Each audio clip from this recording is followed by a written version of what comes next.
a lot of people are making silicone molds, and it's a really fun and enjoyable hobby.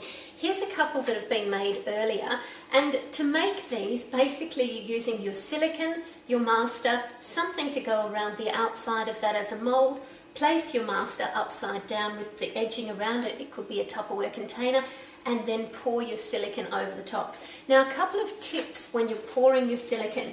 If you've got, this is a kilo jar of silicone, if you've got a huge pile of silicone and you just tip it in, you're going to get air bubbles, and it may have pockets where you're not getting the silicone around your original, and that will create lumps in your mold. So in order to pour your silicone, some people think that it needs to be really thin, water-like consistency. It is silicone, so it's never going to be that really thin consistency. But as you can see, as I'm holding this up, it's pouring in a ribbon. And when you're pouring, instead of pouring it directly on top of your master, if you take that ribbon, whether you're pouring it out of the jar or, in this case, I'm just using a wooden ruler, pour it so that it fills up like a ribbon on one side. This allows the silicone to flow over the master so that it will fill up the little pockets and you're not getting air in it, rather than just pouring directly on top. And that's about the consistency of what you're looking for. It should be like a thick honey consistency that will fall into these ribbons.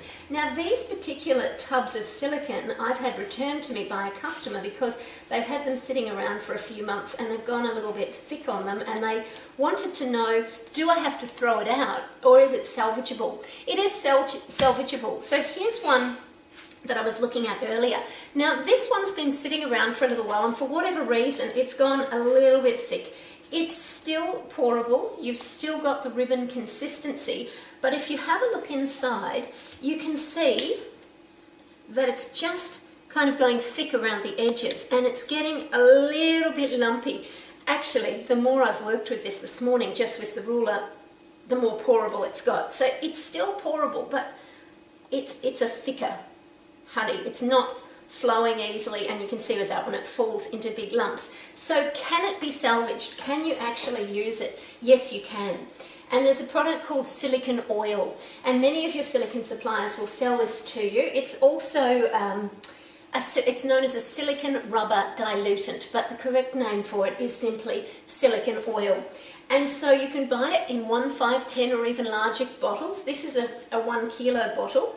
What you want to do is take some kitchen scales and just tear them in the beginning, get them to 0.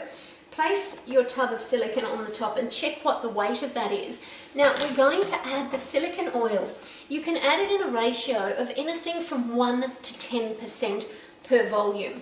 So a kilo of silicone is 1,000 grams, so 1% of that would be 10 mil approximately. In some cases you can't interchange millilitres with milligrams, but in this case, because they're a similar sort of consistency, it's fine as an estimate for that. You can add over 10% silicone oil. However, if you do so, what's going to happen with your mold is once it sets, after a while, maybe a couple of months, your mold on the outside, instead of being nice and dry, is going to become slightly oily on the outside. Now, it won't ruin the mold, but it's a bit yucky to work with. You can clean it all off if you want to, but after time it pushes the oil out of the silicone. So with this one today, I'm going to mix this in at a ratio of let's try 20 mil. So we'll just pour in. Oh, disappeared, lost my scales because I was chatting for a little bit too long. Okay, let's just do that again. Okay, so 1.88 I've got in here, so I'm going to take that up, adding 20 mils of silicone oil, 10 mils, 4, 5, 6, 7, 8, 20 mils of silicone oil.